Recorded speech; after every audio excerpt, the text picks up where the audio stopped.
வணக்கம். சென்னை பெருங்குடியில் தவத்திரு நாகமணி அடிகளார் மழலையர் தொடக்கப்பள்ளி ஆண்டு விழா நடைபெற்றது. இந்த ஆண்டு விழாவில் சிறு பிள்ளைகள் அழகான உடைகள் அணிந்து வந்து பெற்றோர்களும் பொதுமக்களும் கவரும் வகையில் சிறப்பாக நடனமாடி சிறப்பு விருந்தினர்கள் இந்த குழந்தைகளை வெகுவாக பாராட்டும் அளவுக்கு குழந்தைகள் நடனமாடினார்கள். அதனைத் தொடர்ந்து சிறப்பு விருந்தினர்களாக மண்டல குழு தலைவர் மண்டலம் 14 SV ரவிச்சந்திரன் தலைமை தாங்கி நடனமாடிய குழந்தைகளுக்கு பரிசுகளை வழங்கினார். இதில் சிறப்பாக நடனமாடிய 4 குழந்தைகளுக்கு தலா 500 ரூபாய் தனிப்பட்ட முறையில் அந்த குழந்தைகளுக்கு ரவிச்சந்திரன் வழங்கினார். அதனைத் தொடர்ந்து அந்த பள்ளி ஆசிரியர் மண்டல குழு தலைவர் ரவிச்சந்திரனை இந்த பள்ளிக்கு ஆண்டு விழா என்று நாங்கள் சொல்லும்போது எப்போதும் அவர் தாராள மனதுடன் பெருந்தன்மையோடு உங்களுக்கு என்ன வேண்டும் என்று என்னிடம் கேளுங்கள், நாங்கள் எதை வேண்டுமானாலும் செய்கிறோம் என்று அவர் அந்த பள்ளி ஆசிரியர்களிடம் கூறுவாராம்.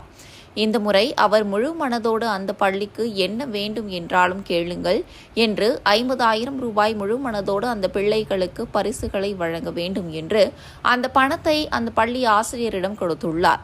அதனை கண்டு அந்த ஆசிரியர்கள் வியந்து அவரை வெகுவாக பாராட்டினார்கள். இப்படி ஒரு மனிதரை நாங்கள் பார்த்ததே இல்லை என்று வெகுவாக பாராட்டி மகிழ்ந்தார்கள்.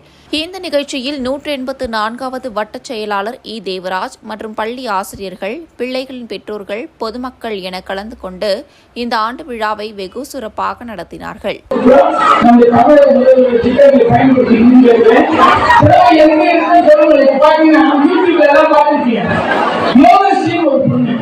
எல்லாருக்கும் தெரிஞ்ச பாட்டுதான், நினைக்க தெரிந்த மனைவி மறக்க தெரியாது. 40 வருஷத்துக்கு முன்ன அந்த பாட்டு ஜி டிவில அந்த பொண்ணு ஒரு வாய்ப்பு கிடைக்குது. இப்ப நான் சமீபத்தில் யூடியூப்ல பார்த்தேன். எல்லாமே வந்து அப்டேட்டா இருந்தீங்க. அந்த யூடியூப்ல அந்த பொண்ணு பாடுற பாட்டை கேட்டீங்கன்னா அது வந்து பி சுசிலா அம்மா பாடின பாட்டு, ரொம்ப சவாலான பாட்டு. எந்த திறமை இருக்குன்னே தெரியாது. ஏதோ ஒரு பெரிய ஸ்கூல்ல கார்ல வந்து